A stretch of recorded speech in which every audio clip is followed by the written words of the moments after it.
Okay. You have 5 minutes left. If you're here, it's because you're confused or because you want to hear about Energy Upgrade California.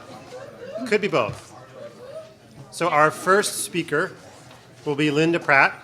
She is the Chief Program Manager for the City of San Diego's Energy, Sustainability, and Environmental Protection Division. She directs a staff of professionals who are responsible for energy efficiency and renewable energy policy development and project implementation, climate mitigation, adaptation planning, and hazardous materials management. Her team provides technical and policy support for more sustainable practices within the city, organization, and community. For those of you that don't know all that much about the City of San Diego, I wanted to kind of give you a little bit of background. The City of San Diego has about 1.3 million people. I know a lot of people think we're just this little town, you know, down south, but actually we're the 8th largest city in the nation, 2nd largest in the state of California. We have 17 beautiful miles of coastline for the City of San Diego. We have more solar energy installations than any other city in California, and actually over the last, for a period of 4 years, not over the last, but for a period of 4 years, we had more solar installations than anyone in the nation. And then some podink state like New Jersey or something did some kind of big rebates or something. We have 16 megawatts of renewable power generated at our city facilities. And of course, we are helped by the fact that we have in our city the regional sewage treatment plant. It treats sewage from 8 of our cities, 8 of our local cities flow into Chula Vista. Flow into Chula Vista. Sorry, Chula Vista is one of the cities that comes down. Flows into our city wastewater plant. We also operate a very large landfill, and so a lot of that renewable power is biogas. And we also have a significant amount of solar. And we are where people in LA go for vacation. I thought I'd just throw that in since we're in LA. All right, so City of San Diego's version of the Energy Upgrade California was really seeded with money from the EECBG. We were very grateful to receive $12.54 million. And $2 million of that is for our Energy Upgrade California. We also, through our local government partnership, leverage a lot of that money to help support staff and consultant time for Energy Upgrade California. And we're very grateful to San Diego Gas and Electric for being so flexible in the way that we use our local government partnership. And by the way, we have the best local government partnership. We have continued community education and outreach through various efforts over the past 8 years, partially funded by California Public Utilities Commission Local Government Partnership. And this education is an outgrowth of some very serious things that have happened in San Diego, which I'll talk about in just a minute. As you all know, but one piece that I'd like to say is that in 2001, when we had the, quote, energy crisis, the city of San Diego was hit very, very hard by that. Electricity and gas bills rose 2 to 3 times what their normal costs were. And at that point in time, we had a commitment from our elected officials as well as city staff to really focus on energy efficiency. So that's really the impetus for a lot of the great energy efficiency programs that we've had and for the length of time that we've had them. Our enhanced outreach specific to EUC began in 2010, and I want to compliment the California Center for Sustainable Energy. I don't know if there's anybody here from that organization, but they have just been fabulous. Again, we're very lucky to have them just down the road from us, and they are our primary contractor for our Energy Upgrade California. All right, so you already saw this. This is the regional version. This isn't just City of San Diego, of course. This is the regional version. You see City of Chula Vista there, the County of San Diego, the City of San Diego, a number of other municipal organizations. Center for Sustainable Energy, I think for the most part, is a contractor for much of this. And I also want to say that SANDAG should be on there, and I don't know if any of their logos are because I'm not sure what the SANDAG logo looks like, but they should be on there, our San Diego Association of Governments. because they have this fabulous program reaching out to some of the smaller cities. All right, there are 3 aspects to the San Diego program. We have a regional energy mapping project, a loan loss reserve in collaboration with real estate industry, and the San Diego home energy upgrade. So, as part of our local government partnership, we have a number of these wonderful collaborative programs in place. And one of the collaborative programs where we leverage our resources from our partnership to, pay a contractor or consultant to do something, so it's a minimal cost to each of us individually. And, we typically just divide it equally, and we're the largest city. I don't know why they agree to that, but anyway, it helps us. But we all chipped in, and they're not here, so they don't know that I said that.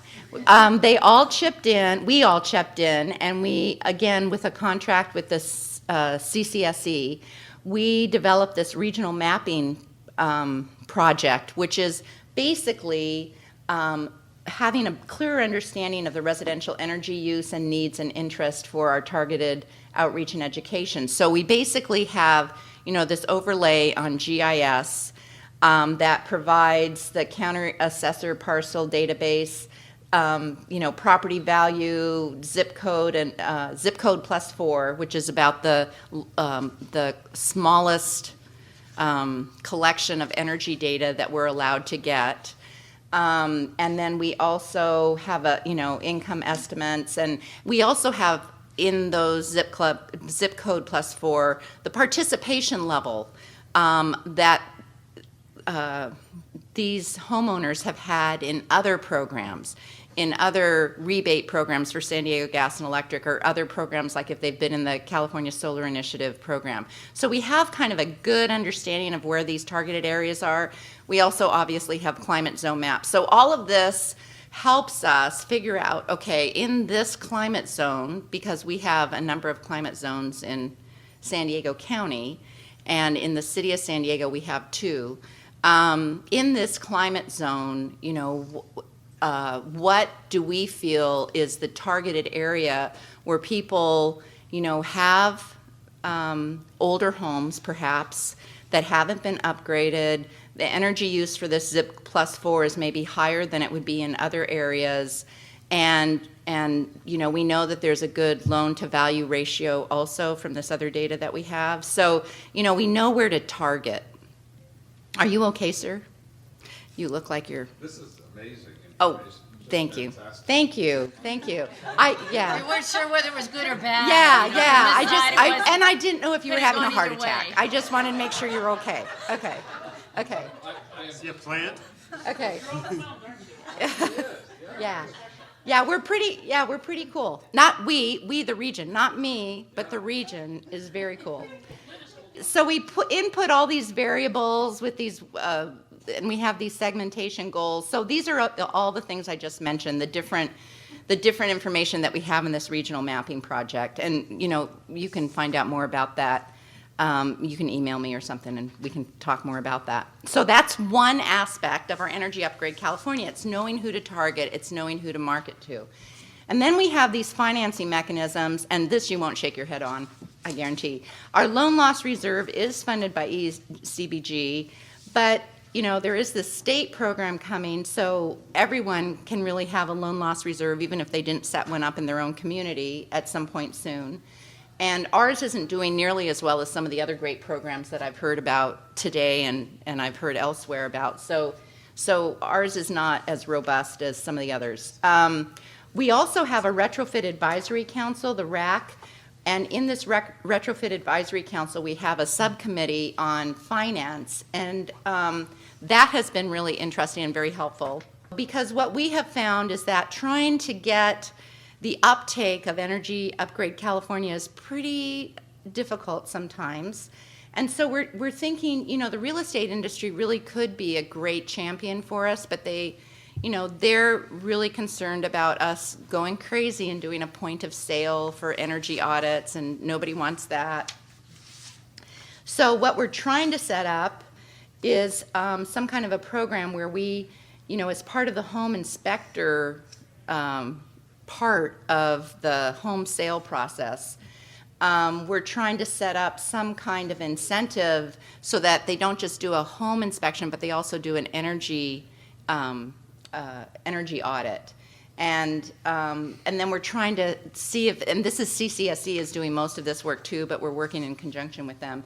We're trying to see if there's a way that we can actually incentivize sort of a green multiple listing service, so that if people are more aware about how important it is to have an energy efficient home, we might be able to, help promote that. And then many people might want to get their homes audited, and if it comes out bad, they either won't, want to be on the MLS, the green MLS, or they might want to invest so that their home has a higher value. So that's CCSE sponsored 14 events with nearly 950 participants in the real estate industry and home inspector and just interested general public, which is pretty awesome, I think. All right, so now we're going to talk about our City of San Diego home energy upgrade. Again, we're collaborating with CCSE and SDG&E. Great partnership all the way around. The first home was completed in September 2011. We had, as part of our ECBG goals, 2,000 single-family residences and 2,000 multifamily units. Just want to make sure I've emphasized units there. And I'm a little embarrassed to tell you all this because I'm not sure it's true for everyone, but we were able to get our ECBG contract extended for another year through July 2013. Ask me how. Italian shakedown. And and so we're not getting any more money, but we have a lot more time to do things, and I think that we will be able to meet and exceed the goals that we had set forward in our ECBG. All right, so with our single-family homes, we have about 977 projects submitted. It was a little slow going in the beginning, and I think that's true for most of these programs. It takes a while to kind of get it in the groove and get people to know about it and, work out some of the bugs and everything. So the majority of the projects have really happened fairly recently. We also, and I don't recall if I actually put this on the slide, but we had a huge uptick when we sent out a letter signed by our mayor, Mayor Jerry Sanders, and he said, I'm going to be involved in this program, and I want you to do it too, and it's a great program, and we're offering all these great things for a limited time only. I didn't think it would make that big of a difference, to be honest with you. No offense to our mayor, because I'm sure he has a lot of big fans. But the phones would not stop ringing. It made such a huge difference. So I just offer that as a suggestion to anyone. I was pretty impressed. So these are the different kinds of program packages we have. As you can see on the bottom of that first section, we actually have a direct install also, and that one is doing quite well, and we're very proud of that. So with multifamily, again, I'm just kind of giving you, this is from June, so I'm sure these numbers aren't 100% accurate, but we have a number of projects in the pipeline. Some of them are close to being done, like the 200 incentive requests means that it's done. 145 are still needing verification, but we kind of held back recently on even doing any kind of outreach to our multifamily and single family, just because we weren't sure if we were going to get that EECBG extension. And so if we weren't, our EEC would have expired right about now in July of this year, because ours started really early. And so we're going to ramp up the marketing and education again. So this is kind of an overview of the San Diego home energy upgrade, and you can see that there are a lot of pieces to this puzzle, and we don't have to go over all the detailed parts of it, but it is fabulous in terms of the incentives that we're offering, and it's also fabulous in terms of the results that we're seeing.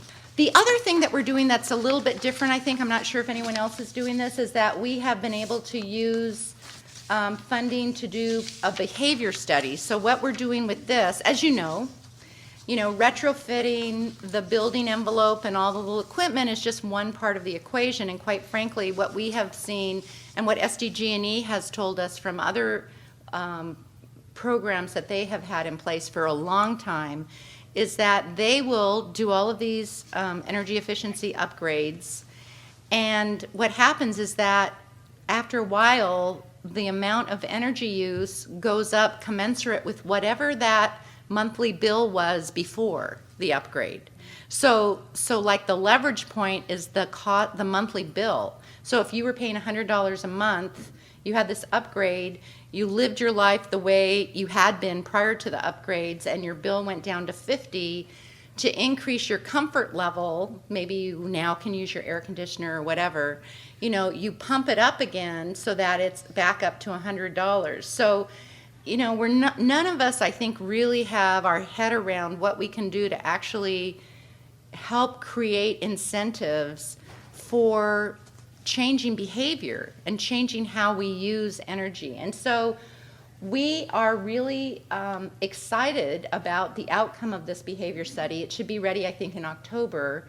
We have about 258 eligible projects. I don't think probably 50% at the most will participate in this. But we're very excited to see what we can find out in terms of, what are the leverage points for people to make changes in their behavior about how they use energy and gas. Collaboration is key. Funding with CBG and CPUC, LGP, leveraging costs with other local government partnership members in the San Diego region has been such a key thing. Not only do we leverage and collaborate on projects, but even on our individual projects when we meet, because the local government partnership causes us to meet on a fairly routine basis, and sometimes we just meet just because we like each other. We help each other, we brainstorm with each other, and every community has different political structures. Every community has, different things that are important to their residents, and we've just found this to be this leveraging costs and, knowledge with our other LGP members to be invaluable. And then we have shared commitment goals with CCSD and SDG&E, and I think that shared goal that we all strive for is really critical. And that's it. Yay. Okay. But how would you like to handle questions at the end? I'd like to go through all three presentations, and then we can have a kind of more interactive dialogue among the three speakers, if that's okay. Okay, thank you. Thank you very much. Thank you. Okay. Our next speaker is Linda Yeager. Or Liz. Liz, I'm sorry. That was Linda. What is it with us two? That's my aunt. I don't know. I don't know. Settle outside. This is Liz Yeager. She's the Energy and Sustainability Manager for the County of Sonoma and the Program Manager of the Sonoma County Energy Independence Program, aka SCIP? Skype. That's cooler. A national leader in property-assessed clean energy PACE financing. Thanks, everybody. Thanks for being here today. I really want to try to take you through the genesis of Skype as a PACE program, but really our one-stop shop model, and how when Energy Upgrade California happened, we were able to integrate that into what we're doing and what our vision is going forward. Because I actually am also in my organization responsible for our Energy Watch local government partnership program as well. So what are our opportunities there to not duplicate effort and not confuse the consumer? So that's really the kind of the basis of what I want to share with you today. And if there's any particular marketing things I don't talk about, make sure you ask me afterwards as well, because there's a lot of lessons learned there on how you communicate this message. To give you a little bit of background around Skype, the Energy Independence Program Office, I think the basis to really start with is understanding that in Sonoma County, we're really fortunate to have the local electeds and political will to actually even run a program like this. We have a community climate action plan that all 9 cities in the county have actually agreed to, and we have a common goal of decreasing our greenhouse gas emissions by 25% below 1990 level by 2015. So that's really a huge foundation for all the work that we do in Sonoma County. And along with that, Linda talked about all the relationships, that intricate web of working with educational community, the contractors, local business, the utilities. We already have a lot of that in place as well because we have a regional climate protection authority that was also enabled by California legislation in 2009. So we've really got a coordinating agency that's trying to take who's the specialist in water? Let the water agency take the lead on those things. Who's the transportation? Let the transportation agency take the lead in those things. Open space, take the lead. So we're looking for those organizations with the core competency, and the county of Sonoma has become the the infrastructure expert as far as energy efficiency is concerned, so we can lend that core competency. So we opened the Skype office really under the auspices of AB 811 in 2009 with the intention of being this one-stop shop model that you hear referenced in Energy Upgrade California. So we did a county-wide comprehensive program. We included water efficiency, energy efficiency, renewable generation. All of those things were parts of our program from the very beginning. And we knew from the beginning that we really had to work with the contractor community. They were the feet on the street, and we needed to encourage them. We needed to give them the tools to be successful, selling a financing instrument along with their projects, and actually teaching them how to sell again.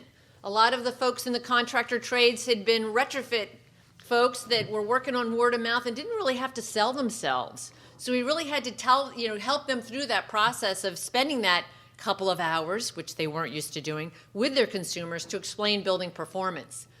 And I think that I can confidently say from our communication with the Energy Commission that these kind of programs that were started back in this day really were all the ingredients in the recipe for Energy Upgrade California and how it was all born. It was supposed to be a framework. I think the real intention of Energy Upgrade California is that the state wants to provide a framework to allow local government to be successful depending on who your audience is and what it is you're trying to do. And in Sonoma County, it really just dovetailed it completely with our mission. We want to be responsible for buildings. We want to be responsible for energy efficiency and renewable generation in Sonoma County. So actually all this branding and these tools and this messaging just really supported stuff that we were already doing. And to actually have that regional marketing, education, and outreach was huge for us. From the SEEC grant, we actually had a grant for $3 million last year that allowed us to do over 625 energy analysis, HERS-rated energy analysis in Sonoma County. We actually were able to put together a PACE replication manual that if you're interested in seeing how we run our office, it's on our website, and you can download that and work from that. We actually also did a feasibility analysis on PACE bonding. So having this Energy Upgrade California platform to share and provide that framework was just really a good advantage for us. And if you look at the two logos at the bottom of that page, where everybody gets kind of a little territorial, my logo, your logo, which one's it going to be? And right now, at first it was Skype. We had our E, and then Energy Upgrade California started to happen. And I talk about the balloons. We had the Skype logo, and then Energy Upgrade started growing. And we're okay. If Energy Upgrade's really successful and it takes over, the Skype balloon can just shrink and disappear. If that's really what works in the consumer market, we don't want to be too attached to just a brand. We did have a fair amount of brand recognition, though. So we're kind of neck and neck right now. And with the new CPUC decision and more support for Energy Upgrade California, maybe 5 years from now that becomes the brand. And in Sonoma County, we did it a little different. So we actually have Energy Upgrade Sonoma. We've diverged a little bit. Under our grant, we were allowed to develop our own website to push the model of what the website could be from the state portal. So the messaging, one thing we did learn in this entire process with the whole building approach is to actually start with, for us, what seemed to work is starting with the symptoms for the consumer. And that's in Sonoma County, our program is residential, non-residential, multifamily. To us, Energy Upgrade California is not the whole house program. That's just a piece of what the whole plan for this is in our vision of where Energy Upgrade California can go. But our messaging does start with the symptoms, which can go all the way from energy bills to comfort issues to, are you a business you just want to be seen as green? A lot of wineries in Sonoma County are doing a lot of energy efficiency stuff and wanting to put that on their bottle. And the outreach programs that we do really start with this basis. We find that a lot of our outreach efforts are through existing community groups. We go to companies and actually do employee outreach events. Has been very successful. To Kaiser, to Hewlett, Agilent Technologies, to some of the larger employers in Sonoma County, and to provide these informations, and that makes the employer look green just by the fact that they're allowing us to come in and share this message about these opportunities for the consumers, their employees. So our real responsibility at Skype, which Energy Upgrade Sonoma, I'll call it Energy Upgrade Sonoma from now on probably in this conversation, is that our role is to really provide that smooth the path for the consumer. And we've tried to lay out some 5 easy steps for people.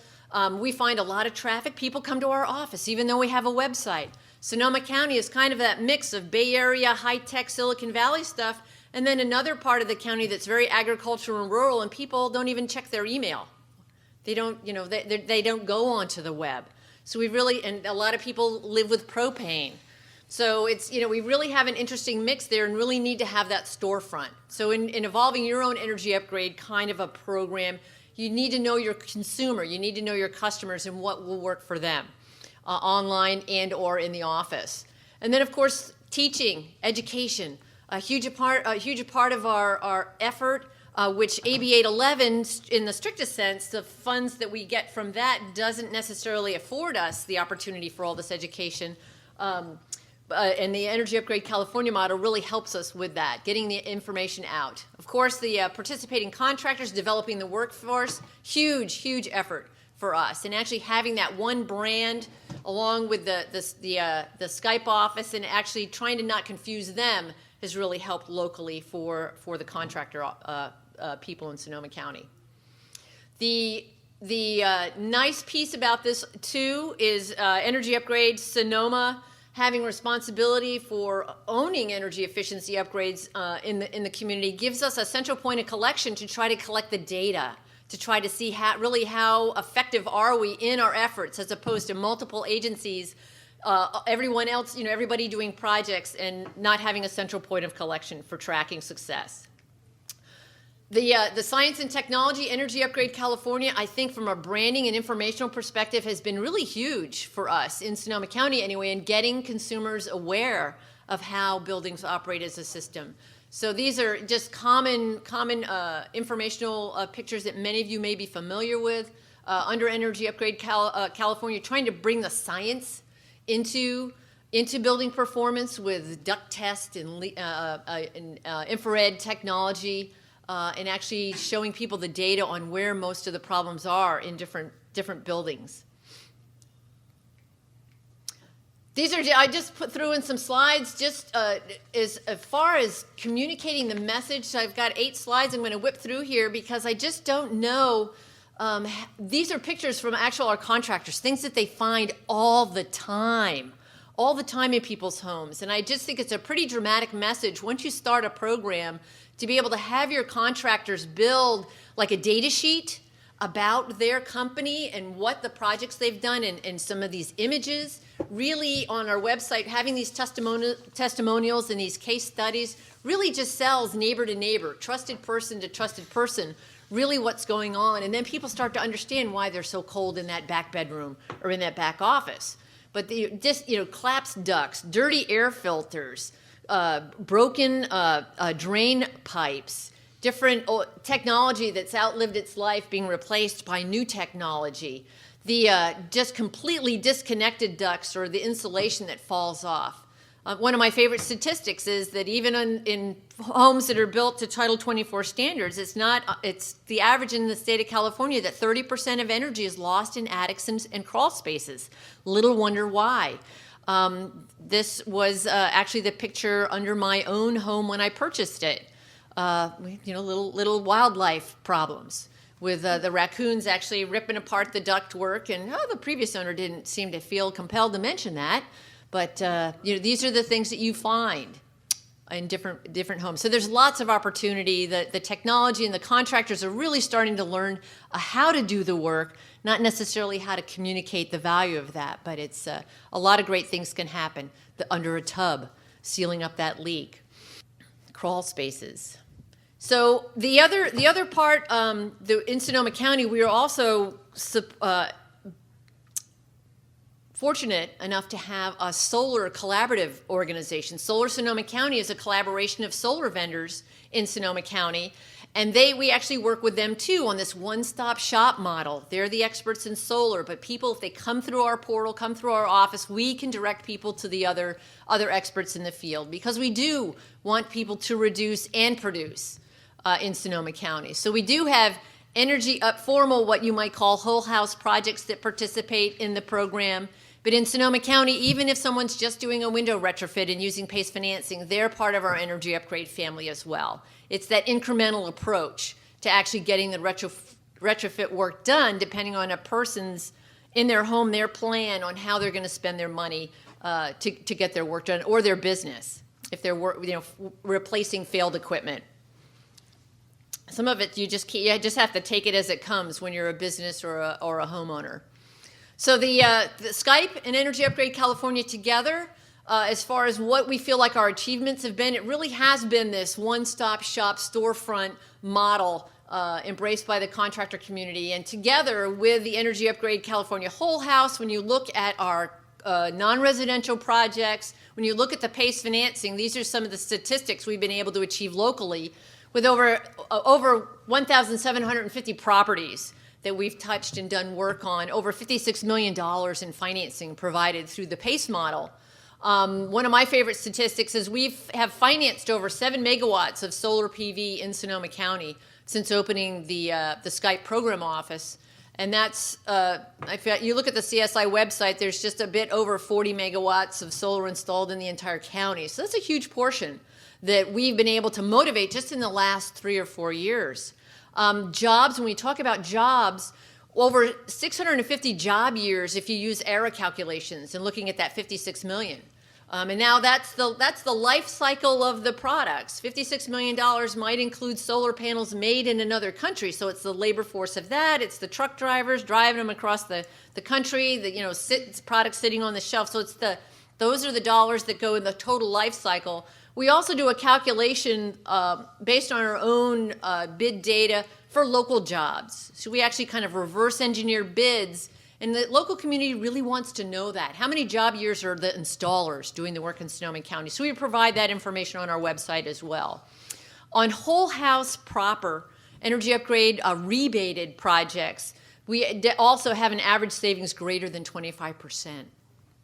So the one-stop shop model, I think this is kind of a summary of the benefits to that and being able to provide that to the community. We do find that as far as actually engaging people where they already are is really huge for marketing. We also, on our website, are working on development of an action planning tool. I don't know if any of you have heard of the Cool Cities Challenge, but we're looking for opportunities to use various tools that are more friendly than something like Energy Pro, which is a professional software analysis tool for a home, but to be able to take the General Services Department and pit us against the Human Services Department. Everybody fill out your action plan and let's see who's going to do more projects over time. And actually create these kind of community competitions. The first grade versus the second grade, A Street versus B Street, trying to use social media in a lot of these efforts is part of what we're moving on as well. And supporting the contractor community in getting the information out. I think that was the quick rundown on everything. So thank you very much for your attention, and I hope, just one last, kind of the vision, just so I can leave you with, imagine what it could be. In Sonoma County, we really are hoping that through our web portal, we can create a profile for individuals in the community where you would have your profile, and that's your place where you track your projects, and you have your energy savings going to that portal, because this is a lifetime over the course of the building. This isn't just a one-time you're in and then you're out. And then someday we can add the electric vehicle information in. Maybe someday we would be able to track your water use on your little sustainability portal or whatever whatever it becomes. But that's a place that the consumer will start to take ownership for their own path in making their footprint and their buildings more energy efficient. Thank you. Thank you.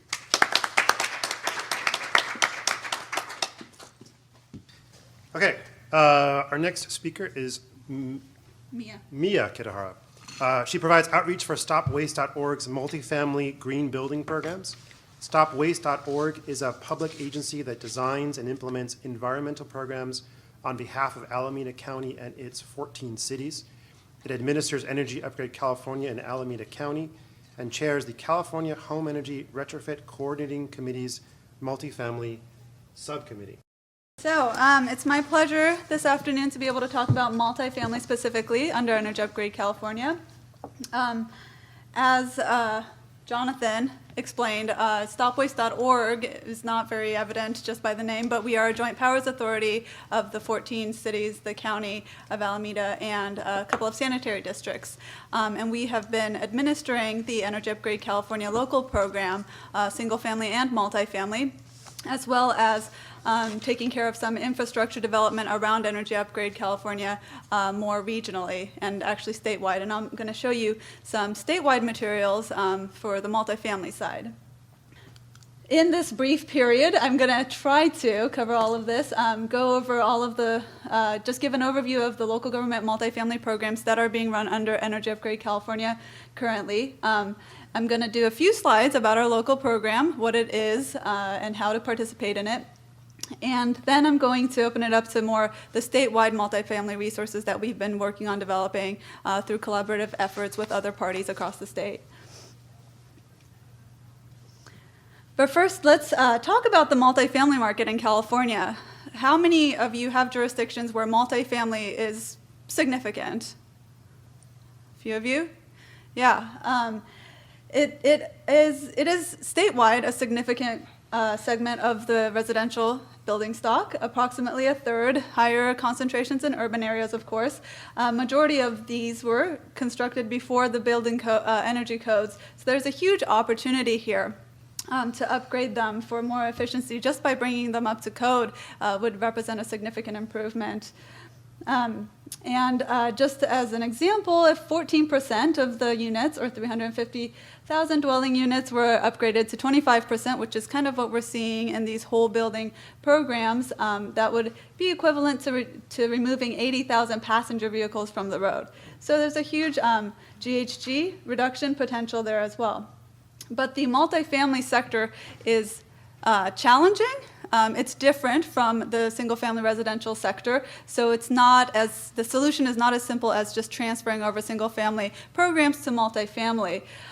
Specifically, the diversity of buildings and configurations is a big challenge. So building types, you'll see high-rise, low-rise, garden style, and different physical configurations that mean different types of energy upgrades are going to be cost-effective, and they're going to differ in their energy-saving potential. Different system configurations, so central versus individual is the main distinction. That's going to determine what's going to be most cost effective, if you're going to be able to access it, if it's going to have a payback to the property owner. So all of those considerations are tied into system configuration. Ownership, you've got renter-occupied, owner-occupied condos. You've got different ownership entities, nonprofits, LLCs, real estate investment trusts. So the market is just very diverse in that sense, and the decision-making structures are different based on ownership. And then metering configuration. Are they centrally metered utilities or individually metered utilities? That's a big one because of the split incentive, which is on the next bullet. If it's individually metered, property owner is not likely going to get a payback directly from the utility savings. So are they going to make that investment decision? I don't know. We're trying to convince them that it makes a good financial case to do so, but it's been a challenge. And also the multifamily retrofit opportunities are different from single family. They have different financing and trigger events throughout the life cycle of the building. So what are the solutions to overcome these barriers? Well, local governments have been working on this set of solutions. So education and awareness, marketing and outreach, to get the word out there about what is possible for your building. Technical assistance, which is very hands-on usually. It varies depending on the capacity of the program, but guiding that property owner through making the investment decisions that are specific to their project. Rebates and incentives are always good. Professional training specific to the multifamily sector, I'll talk about that towards the end, and IT tools also. And then financing. It is a big missing component. We're seeing a few different models coming up, but we would love to see more. So currently, what we recognize as Energy Upgrade California programs for multifamily is available in 5 counties, or was being run in 5 counties: Sacramento, Alameda, San Francisco, Los Angeles, and San Diego. And Liz, you said you have a multifamily component, so maybe we should talk. Okay. Okay. But those were mostly ARA funded, so they also have different.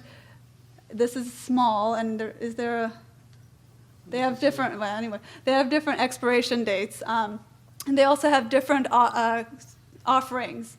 But more or less, kind of following the bullet points that I was hitting on the last slide.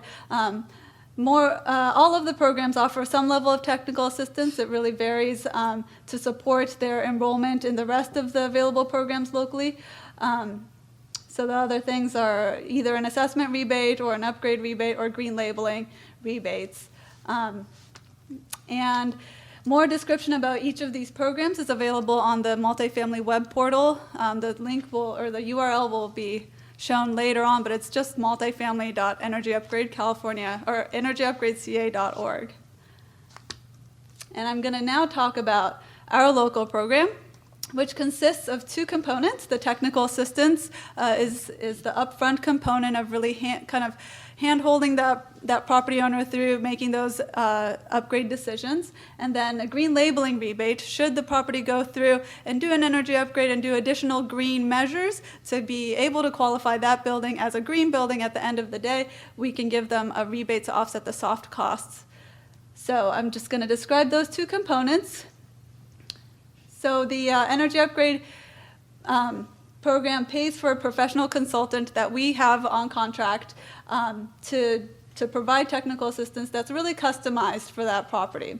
So depending on the capacity and skill set and the needs of a property and its project team, we'll kind of pick and choose what kind of assistance they might want. We've created a menu of these services, kind of a typical menu of these services, which is available at the web portal. There's the web portal, so they can get a sense of, this is really supposed to be what I want out of the program. But generally, the things that we see that are popular are providing recommendations on upgrades, so kind of preliminary assessment of looking at the building, saying they don't do a full audit because that would be beyond the hours that we could provide, but just going through and saying, well, you might consider this is kind of old and outdated, talking them through the site, identifying any applicable rebate programs that might exist for those specific measures. Currently, it's mostly PG&E's single measure program, but there are other low-income programs if they're applicable, and those kinds of things, and water utility programs. So, yeah, beyond energy efficiency to cover water and other green measures. Assisting with a Green Point rated checklist if they are interested in going after the certification. The consultants, Heshang Mahon Group, are certified for Green Point rating, and they're trained in that capacity so that they can walk through the checklist and say, give them a kind of a sense of whether it's worth pursuing, if they would be able to get that rating if they were to undertake the identified measures. So yeah, customized. As I said, a couple of other things that people have become interested in is financial analysis. So taking a look at some of those specific measures and giving a range. They're not going to do a real costing out of the equipment, but they're going to give them a range of kind of what is the payback period for some of these key measures that we're considering. And then also, they've been starting to request kind of bid comparison. So they'll get a few bids for an equipment replacement or something and not know really what they're looking at, if they're looking at efficiency numbers, so the technical assistance can help there. So we budget about 35 hours for the technical assistance per project. The second component, the green labeling rebate, I explained briefly. It's designed to offset the soft costs of getting the certification.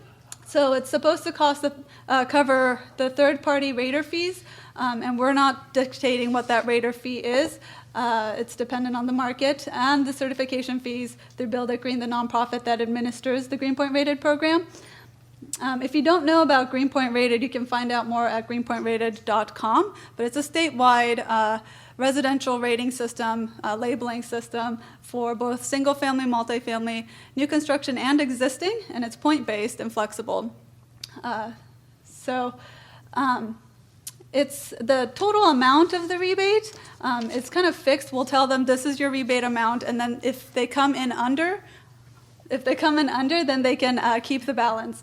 It's assessed on a case-by-case basis, which really reflects the diversity in the multifamily housing stock, but it's mostly determined by number of units and the Greenpoint rating. So if they're going for a really aggressive rating and they're a big project, then they'll get the maximum amount. We pay an upfront installment so that they can, they're not completely out of pocket, and they seem to appreciate that. The process begins with an interest form. We've received about 50 interest forms, which represents about 4,000 projects. We'll assess whether they are a good fit with the program. We determined that most of them could benefit from some level of technical assistance, so we let most of them through. Some people just aren't really serious about it, or they're non-responsive afterwards, so they drop off. The technical assistants can direct these properties to all these different types of rebates and resources. And if they're interested, they'll help them with the preliminary Greenpoint rated checklist. And we've done that for about 20 projects or 1,500 units. And then they proceed through the Greenpoint rated process, including getting whatever energy measures are needed to qualify for the Greenpoint rating. They hire a rater, they complete the upgrade, earn their certification, and then they can get the certification rebate, and simultaneously they should be going after whatever utility and other resource rebates were identified.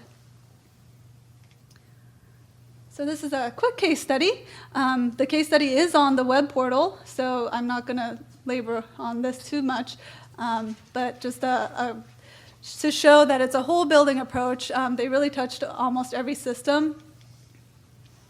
Picture of the facade weatherization and the extremely outdated original systems from the 1960s boilers, replaced by very high efficiency boilers.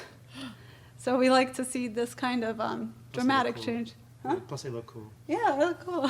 Good pictures. That's why I really do this. Okay. And a couple just measures that are also incorporated into the overall upgrade, but conserve water, serve the community needs. So for the rest of my presentation, I want to show you what's available statewide. And that includes these program design recommendations that were made by the HERC on your thumb drive, some workforce development that's been happening, marketing materials, and the web portal and IT tools. So the EPA Region 9 convened the California Home Energy Retrofit Coordinating Committee, the HERC, to kind of get advice from the industry and the utilities and program administrators on what energy upgrade program designs should be like. And stopwaste.org was chairing the multifamily subcommittee of that. There was also a single family subcommittee or committee, but I'll be talking about multifamily specifically. So again, local, state, and federal government agencies, utilities, and then consultants that are really active specifically in the energy efficiency multifamily industry. There were some task groups working on very specific areas, and I'm not going to go into that because of time. I'm just going to give you some highlights of the general recommendations that were made. So basically, one, add a whole building performance-based program to the existing individual measure-based program. I think at this point, that's more or less happening. The alternative that was considered was a prescriptive whole building program. So you just have a package, kind of like the basic package for single family, but it was determined that that didn't make sense for multifamily, considering all the diversity. I think they ended up having like 20 different packages just to satisfy the sector in a basic manner. Part of the effort was looking at what is a feasible energy efficiency improvement across the board. They say 10% is minimum, even for the newer buildings. But if you're looking at older vintages, the potential is 15 to 20%. That's very cost-effective and doable and could be required as a minimum standard. Some of the analysis for that is available in the appendix for the HERC report. Looking at a rater or energy consultant delivery model as opposed to a contractor delivery model, because multifamily sector, the property owners typically have contractors that they work with regularly and have relationships with, and also they're very specialized in the systems that they work on. So it didn't seem practical to try to train all of these different trades to meet a qualification of like qualified contractor or participating contractor. So the third-party rater model was recommended. Single point of contact, and also the streamlining low-income program delivery to make it easier to participate in all the programs that are applicable to a specific property. We've just seen a lot of multifamily property owners get confusion around what's available to them, what's applicable, what should they go after.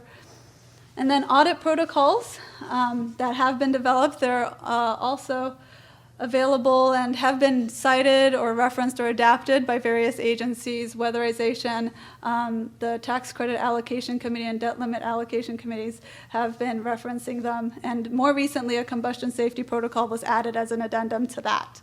So a lot has happened under the multifamily HERC, and that's a quick rundown. Additional recommendations were made on these other topics, but I'll let you look at the report at your leisure. And also the market characterization content was in there that I went over at the beginning. So in terms of workforce development, we have been pursuing these trainings. So rater auditor trainings, energy analyst, and building operator have all been carried out. And it's really been an opportunity to develop some curriculum around this area and to bring new certifications that haven't really been prevalent in the California market. Another one that we're working on is central system contractors, which were not addressed by single family because it just doesn't exist there. Marketing materials have been developed, so the design is more or less, Energy Upgrade California, different color scheme, different color palette, and and of course the photos have been updated, and also the messaging has been updated to really reflect kind of the trigger events of multifamily and their interests. So a couple of things that are on this table that used to be the CARB table. And also case studies, banners, and the web portal design.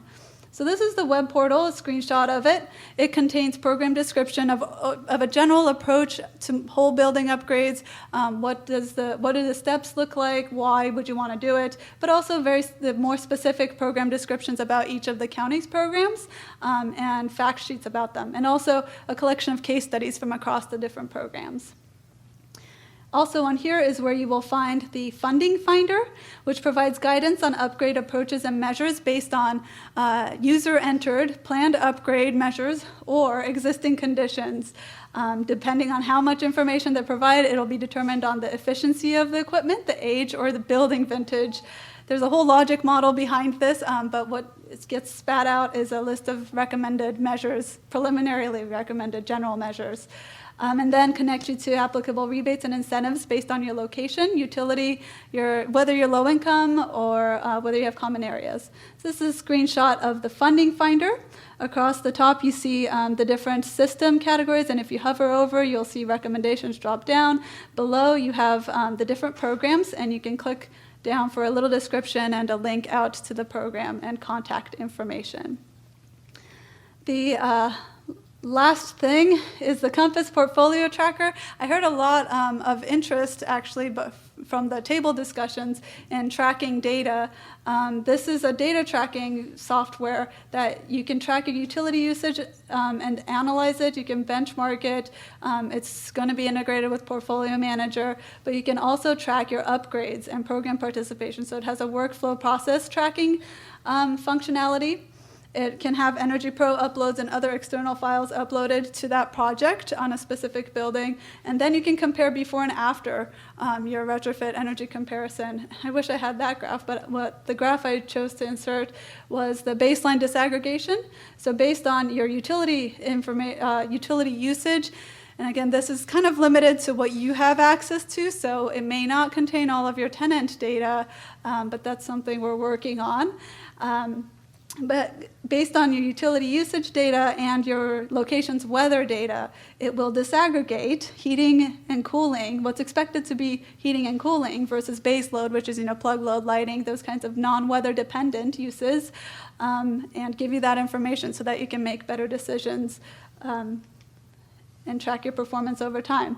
So those IT tools, the integrated IT tools are meant to take you through and support you through that upgrade process from the beginning when you're navigating to after your upgrades when you're trying to quantify, did I actually see the savings that I was expecting? So just finish with a quote from one of our projects that basically said, it's not just the energy. Our tenants, this was a senior project, our tenants are more comfortable, they're not hearing as much street noise, so it's a benefit for the people and the planet, everyone. So, thank you. Great. Great. Thank you very much. So the questions are, if I remember correctly, were there matching funds from utilities or just EECBG funds? What's the plan post-ERA, if you're not Linda? And Here's a plan, too. what is the plan sort of without financing or addition to financing if that's not enough? I'd like to answer that even though I am Linda, and I know that we have our ARA funds extended. I I want to hear about the Italian I know, negotiating no, technique. I shouldn't have said that. I forgot we're being filmed. It wasn't really true. But let me just say, our extension isn't for that much longer. Right. And I think all of us did additional rebates, is that correct? And you guys can talk more specifically. But what I would like to say is I think we should work closely with the CPUC and others to say that to relax some of the restrictions that are currently there on CPUC funding, because if they want deep retrofits, it's the end of the day, retrofits, then we need to do whatever we can. And so I strongly suggest that we all, figure out how we can work with the CPUC to lessen those restrictions so that we can use CPUC funds to continue those rebates. What's the plan post-ERA failing that? The second part of the question? Is there a plan? She's going to force all of us to work together to lobby the CPC. Yeah, it's Okay. That's the plan. that's Lobbying? Okay, That's- yeah. good. There was a question over here in the Thanks, front. Michelle. Do you want to answer that? Oh, so you want to? Yeah. Well, But- for the my multifamily turn. program locally, we only had a green labeling rebate. We actually didn't have an upgrade rebate, and we're hoping that PG&E will come out with their whole house rebate. So we were kind of waiting on that, and we still are. So that's our plan. But we are always looking for other opportunities to add funding locally. And I will also say that a lot of that ARA funding, we have it until June 2013, but a lot of it was also to develop infrastructure to assist the sector beyond, when the rebates are done. So, thanks. And I would say in Sonoma County, we had ARA funding for energy analysis rebates, and we called them energy analysis instead of assessments because assessments get confused when you're a PACE program.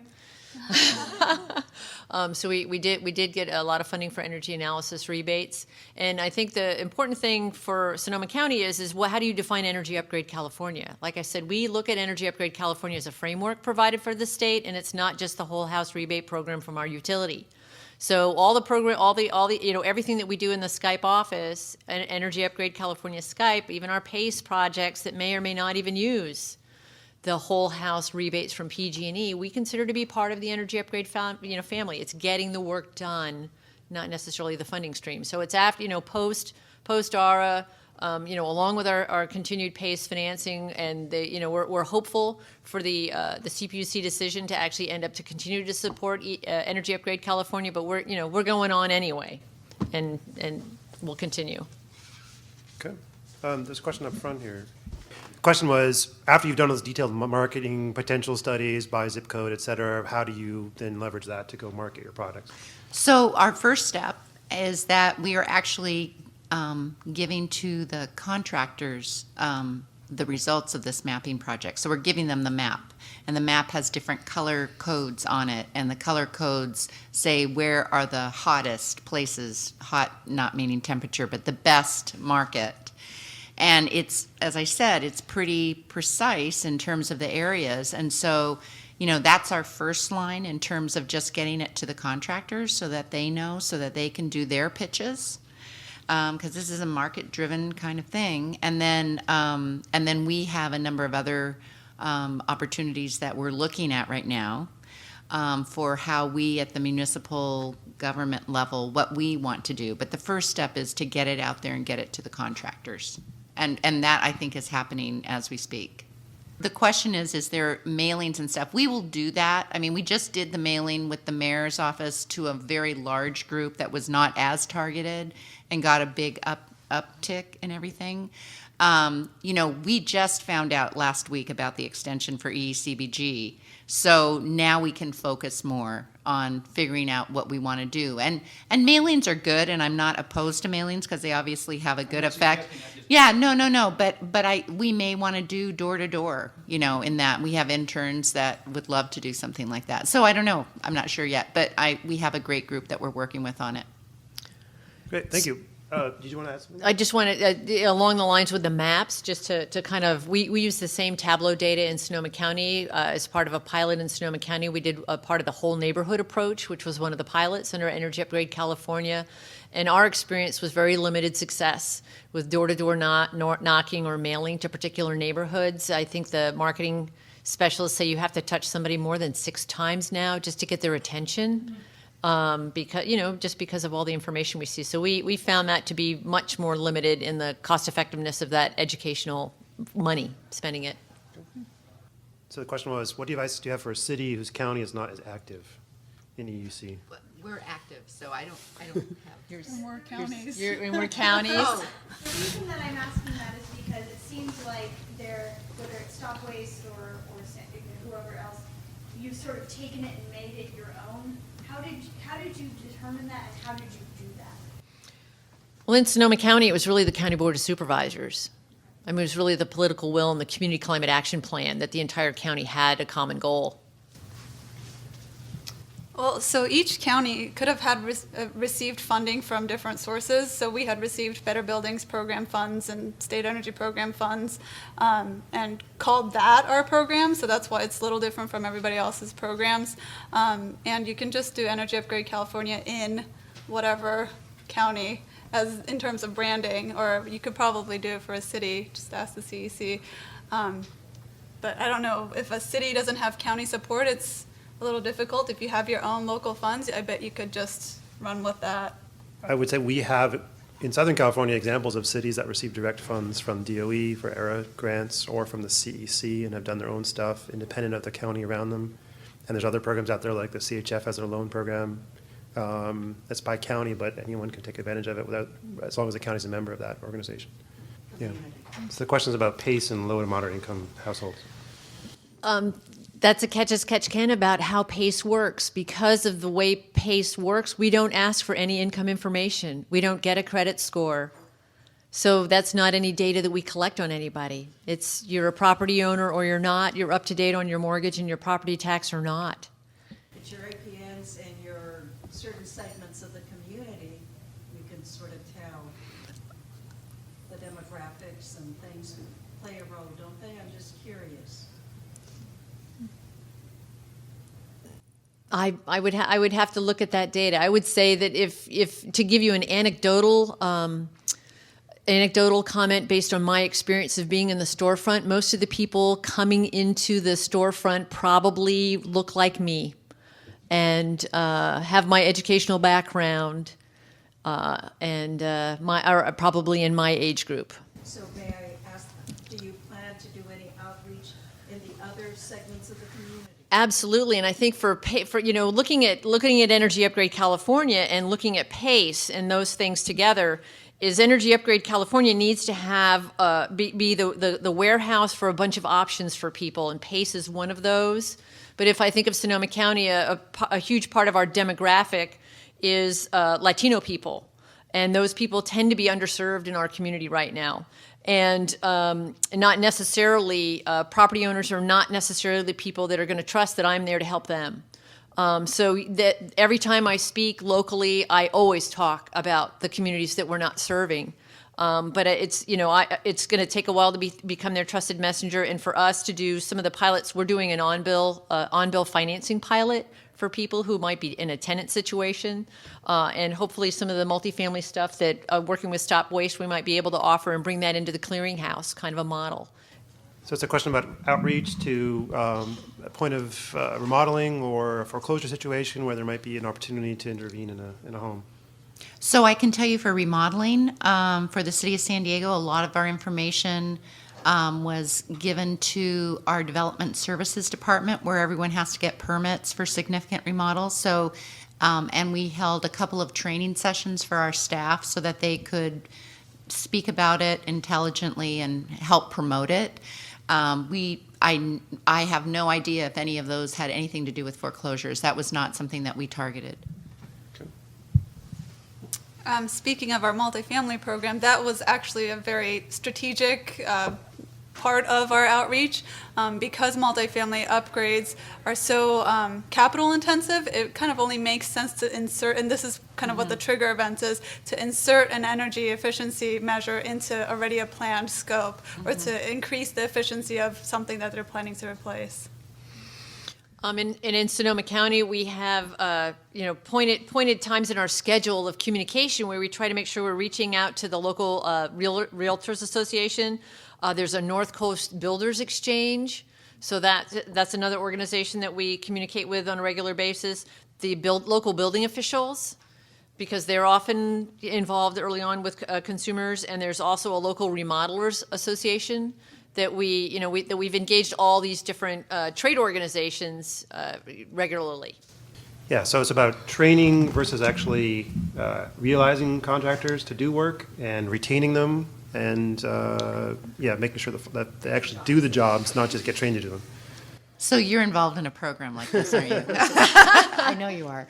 I have to say CCSC has probably one of the best training programs for all of the contractors that they use, but there's a very limited number that want to get engaged in this because it was funding for a limited period of time. They didn't know how long this would last, and they didn't want to hire new staff because they didn't want to then let staff go when the funding ran out. So it was this sort of really awkward kind of place because they just weren't sure what to do. I think we now have good contractors and we have enough contractors to make it work, but that was a huge challenge in the beginning, and I'm not sure, it has gotten better, but initially it was very difficult. You're absolutely right. Maya or Liz? Well, we didn't really train contractors, so. Easy. The Raiders have been still engaged, and they actually bring projects to us, even though wasn't what we were expecting, because they kind of come in towards the end of the process. We still have had Raiders bring projects. Mm-hmm. I think our experience in Sonoma County we've got over, I think there's about 20 Energy Upgrade California participating contractors that have gone through the whole house training, but registered on our site, we've got over 200 contractors that use the office and use PACE financing, so, in that bigger family. And I kind of alluded to the issue with them, our experience anyway, is it's just a whole new way of doing business for them. And in Sonoma County, there really virtually is no new construction happening right now. So you've got all the existing retrofit contractors and the developers are all now trying to play in a space that they're not familiar with. And they just are struggling with having to spend time teaching customers anything. Because for years, granite countertops, they didn't have to talk about granite countertops or new window, just new fancy windows. But now to talk about weatherization and ducts, it's just, they're struggling and they just aren't, that's your job. You need to do that for me. So that, we're kind of in that place where, okay, I'm going to help you. I'm going to teach you how to fish, but I'm not fishing for you for the rest of your life. I wonder if you had the experience that we have, which is that we have 120 active contractors who are able to do the work, but only 20 who, it's really like 14 who do all the work. Mm-hmm. And then we've got another 30 who've maybe done one or two jobs, and the rest are kind of sitting on the fence for Energy Upgrade California. Mm-hmm. Is that experience mirrored in yours at all? I think the paperwork is what I've been told. You know, mom and pop, you know, a construction company of 3 or 4, you know, workers and a, you know, a small business, they really struggle with the paperwork. And so we've been trying to figure out in our office, can we provide, and for lack of a better term, like a, you know, a group of people to just input the data for them and all the forms and stuff, because they can't each afford to hire somebody just to do the paperwork for them. So we're trying to look at that. Same. Same experience. Same. Other questions from the room? No? Okay. All right, well, I've got some more. Until you guys get excited, I got more. I wanted to follow up on a question that was asked to Liz. Specifically, one of the wraps on the Energy Hub of California is that it's a rich person's program.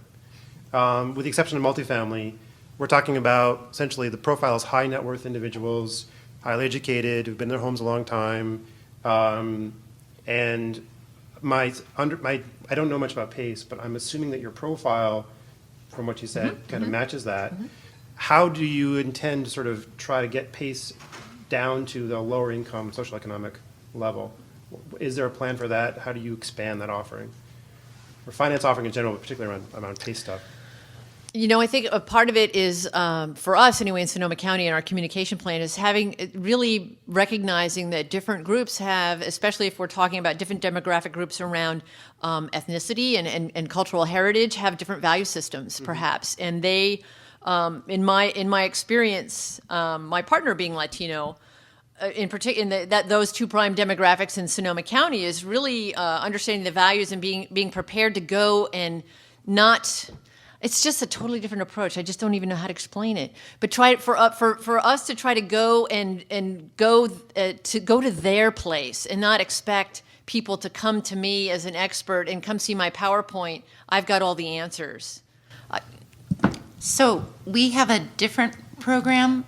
We have a program where we've actually worked with the community leaders in the minority communities. So there's a Promatura model that the Environmental Health Coalition, one of our folks, have been using, and they are well respected. They are leaders in the community, and so people trust them, and they go and they deliver the messages, and they've been successful in getting a lot of folks on board with our program. We also are using 2 other consultants that are out there in the program. I've been around for a really long time, and I know that you can't expect people to come to you. You have to go to them. And so that's what we've been doing, and we've been doing it with people who the communities trust because they don't know us from anyone. So that's been really helpful. And then just to tell you, a lot of the data that I've shown you, we're focused on low-income and moderate-income folks because we gave a tremendous amount of rebates along with San Diego Gas and Electric. You have the direct install model. We have too, direct install, right? but then we also have, SDG&E has low-income and moderate-income programs that we tagged onto. So they did the initial touch out there with the residents, and then we followed up and did additional deeper retrofits with our funding, and that combination was really, really fabulous. So, I think we really did reach out and our focus was in those areas, that are underserved. So. Excellent. And I'm going to ask Linda a question myself, too, is part of the challenge that we found in serving different parts of the community is who the contractors are so hungry, they're looking for big-ticket jobs. So try how to incentivize the contractors to do a higher volume of lower projects that actually would probably have the biggest impact. But for their outlay of labor and energy, it's they aren't choosing to go there. Is that your? We'll have a conversation amongst ourselves. Yeah, they did. They went there, and I think a lot of that had to do with a lot of the work that CCSE did in getting them there. Also, we use some of the same contractors that SDG&E already uses for their low and moderate income programs. So we're just using the same contractors, so it's pretty seamless. Go ahead. So the question was about multifamily owner-occupied, the condos, and then about interest levels. There's been more interest than available resources, right? Because it's single-family because it's a more of a single-family type program. Yeah. Yeah, so owner-occupied condos, they are more challenging because it's not just one person making a decision or one entity making a decision. You have to, and doing in-unit work, all the units tend to be a little bit different because each owner has modified it. But at the same time, there is a decision-making structure there that you could bring an idea forward, and there often are reserves set aside for capital improvements. So it's a little bit more organized. It just depends on whether the priorities of the HOA are aligned with that kind of improvement, and also central systems are still an opportunity within condos. So one of our best market rate projects is a condo that was replacing all their central systems. Okay.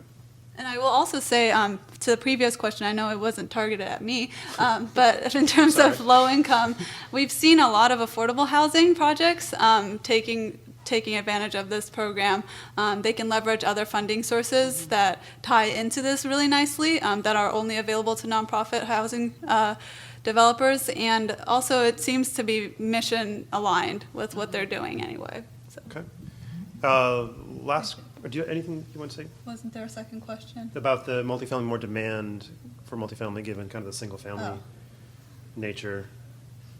You have a multi. You have a multifamily We piece. have a multifamily, and like I said, I think it's started picking up a lot, and now that we know we have the extension for EECBG, we know for sure we're going to hit our target. So we feel really good about that. Okay. And I don't know how to answer the other question, but I'm glad she was here to answer. She did a great job. Yeah, Excellent. yeah. Last question, yes. So the question was about duplexes, nplexes. Do you have a program for those type of projects? I don't think it's a special program. Anything under 5 units we consider residential. So that's kind of the numbers. Yeah. So they'd be lumped under single-family? Yeah. Okay. Okay. Well, I want to thank my panelists and thank you all for coming. And thanks. Yeah, appreciate it. Thank you very much. Thank you so much, Liz. It was a pleasure. Absolutely.